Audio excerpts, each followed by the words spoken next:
te neexu samedi ak dimanche bu ñu xëyee lundi dañ leen di jox salade togg lu oyof mu balayaas biir yi. voilà Pape Cheikh comme loolu la ñu tàmm di def chaque lundi. tey ñu andi benn salade de pomme de terre aux œufs boo xamante ni dinañu andil ay bienfaits yoo xamante ni day baax suñu yaram xam nga soo ne pomme de terre xam ni bokk na ci légumes yoo xamante ni ñoom la ñuy gën a consommer ñoom la ñuy gën a cultiver te bokk na ci légumes yoo xamante ni ñoo ñuy andil glucides yi nga xam ne notamment féculents yi nga xam ne suñu yaram moom la soxla pomme de terre nag ku ne xam na fu mu fekk baax fàtte xaju fi muy Pérou Cordillère des Andes bi nga xamante ne variété pomme de terre yu nekk am na fa léeg-léeg nga gis pomme de terre ba gis pomme de terre yoo xamante ni couleur yu violet lay am léeg-léeg soo ko gisul dafay xaw a bizarre ci yow am pomme de terre yoo xamante ni frite moo leen tax a jóg am na ay pomme de terre yoo xamante ni purée moo leen tax a jóg am na yeneen pomme de terre yoo xamante ni ay yeneen xeetu togg moo leen tax a jóg parce que bu ci nekk sa goût ak sa texture bokkewul benn yoon fii nag Sénégal biñ fi am tey bi ma ko toggee gis naa ni texture farineuse la am maanaam boo ko doon purée du am élasticité boobu nga xamante ni léeg-léeg nga jaawale jël pomme de terre bi nga xam ne moom la ñuy frité togg ko pour bëgg ko def sa purée nga am ay purée yoo xamante ni limite dafay xaw a ratax loolu soo ko amee variété pomme de terre bi nga xam ne moom nga jënd moom méngawul ak recette bi nga xam ne moom ngay toggee donc tey bi ñu jënd dañ ko baxal buñ ko baxalee en robe de champ maanaam ak xollit bi lañ ko baxalee moom la ñuy wax en général cuisine langage culinaire bouillir en robe de champ donc biñ ko baxalee génnee nañ ko daal di koy def ci ndox bu sedd donc buñ ko defee ci ndox bu sedd lan la ñuy permettre xollit bi mën a facile donc gis nga da ngay xolli rek mu détaché wu facilement xollit bi daal di dañ nga mën a am sa ngëneel pomme de terre nag ñun tàmm nañ ko di ko utiliser ci frite di ko baxal di ko def sunu ay touffé di ko def ci mafé di ko def ci yaasa donc mu nekk légume boo xamante ni fii Sénégal moom liñ koy utiliser bëri na lool donc leneen li nga xam ni moom la ñuy utiliser ci recette bi mooy nen moom it riche en protéine nga xamante ne boo lekkulee jën lekkuloo yàpp sax mën nga consommer nen Pape Cheikh wax na ko su fekkee dañu jóge ci week-end bi daal di def li nga xamante ni moom mooy touffé léeg-léeg ñiy def seen méchoui ñiy def seen vermicelle ñiy def seen couscous le samedi bu dimanche ñu def ceebu jën yu baax bu guddee ñu def ñamu sow léeg-léeg nag lundi yi ñu ñëw defar salade yoo xamante ne mooy balayaas rek maanaam def lu woyof loo xamante ni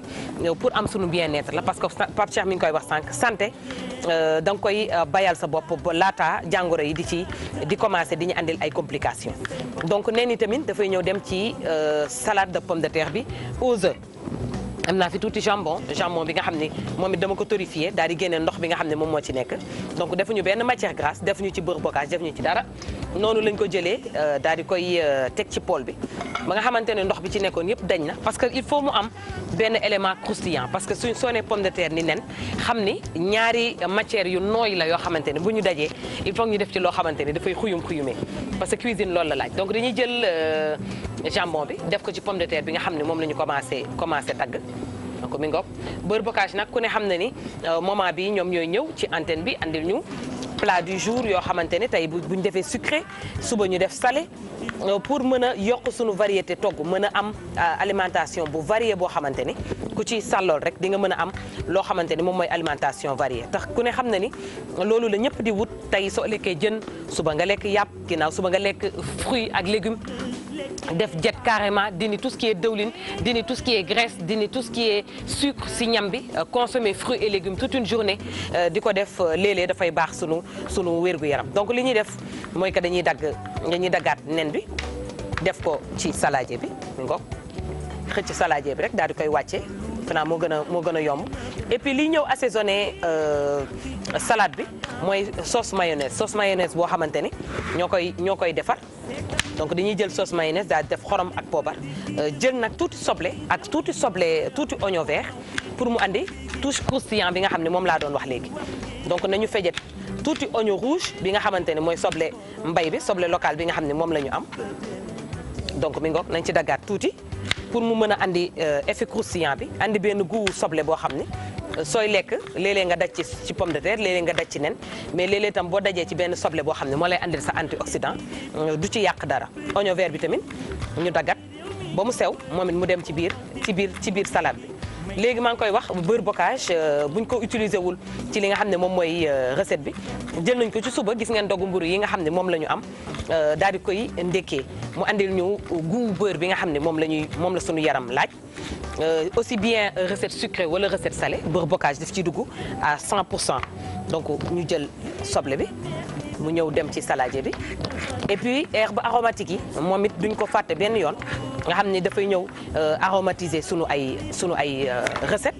ba noppi andil ñu digestion bu facile parce que ku ne herbe aromatique xam ni seen ay ngëneel suñ ko doon lim sax duñ fi jóge tey dama tànn persil chinois moo gën a parfumé sinon persil plat moom it Baye am na ci marché bi ñoom ñi ngi toll ci seen saison muy persil chinois di persil normal ñoom cher ñu benn yoon parce que boo ci jëndee 200 sax soo moytuwul ki la ko jaay da nga koy delloo genn wàll gi parce que dafay am tendance di yàqu mais li ñu mën a def rek mooy que raxas ko ba mu set witti ko daal di koy def ci mouchoir yi nga xam ne mooy papier mouchoir yi wala papier sopalin yi nga xam ne moom la ñuy faral di jël di ko fompe daal di fomp persil bi wala basilic bi wala persil chinois bi ba mu wow daal di koy laxas ci mouchoir dugal ko ci mbuus daal di koy denc ci frigo bi donc loolu soo ko defee dina la permettre nga mën ko garder jàpp une semaine jàpp 10 jours pour ñuy bañ a tout le temps parce que am na ñoo xamante ne jegewuñu marché du ñuy mën di dem tout le temps marché di wut ay herbe aromatique donc mi ngo ñu def ci dernier élément bi muy herbe aromatique bi et puis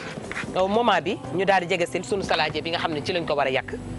donc petit dafa mel ni daggaguma pomme de terre parce que pomme de terre yi ma jot a dagg moom laa dagg sànq donc nañ ko dagg li lay may nag teneur bi parce que léeg-léeg nga yàqamti bëgg daggat say pomme de terre muy tas mooy que dañ ko teel a baxal donc bi ñu ko baxalee ba mu ñor ñu daal di koy jël def ko ci ndox bu sedd bi ñu ko defee ci ndox bu sedd bàyyi ba mu sedd nag soog ko commencé féjet moo lay may nga am dagg bi nga xamante ni dafay régulier te du tas et puis nag ñu daal di jàll ci assaisonnement bi xorom poobar tuuti épice sunu mbokk Samba Sow épices yi nga xam ne moom la ñu andil daal ci tànn bi nga xamante ni moom mooy mariné wu ak pomme de terre tey maa ngi fi ak épice barbecue ñu def ko ci mu xaw a saf tuuti yàpp def ci tuuti cumin ak tuuti coriandre en poudre donc ñoom laay jël def ko ci def ci xorom def ci poobar daal ci sànni ñaari kuddu mayonnaise généreusement bala Pape di ñëw rek mooman la mayonnaise bi ni muy ñëwee dem ci biir saladier bi mi ngoog donc ñaari kuddu la ñuy jël def ko ci mu nekk salade boo xamante ne xam naa sama waa ji bu ko añee tey damay ragal mu jël ceeb bi tege ko de côté parce que léeg-léeg toujours ceebu jën dafay sàlli toujours dafay soof nekk na ay salade yoo xamante ni dafa diis Pape soo ci añee doo xiif loolu man maa la ko garantil su ko defee ngoon nga daal di jël sa benn plat bu léger pour mën ko reere daal di tëdd ci jàmm donc Pape avec les beurre bocage nañu terminer dagat pomme de terre yi rectifier assaisonnement bi daal di yàq jàll ci dégustation privée bi. mu ngoog on va déguster tout à l'heure li nga togg tey facile à faire c'est des salades comme chaque lundi merci Alfie.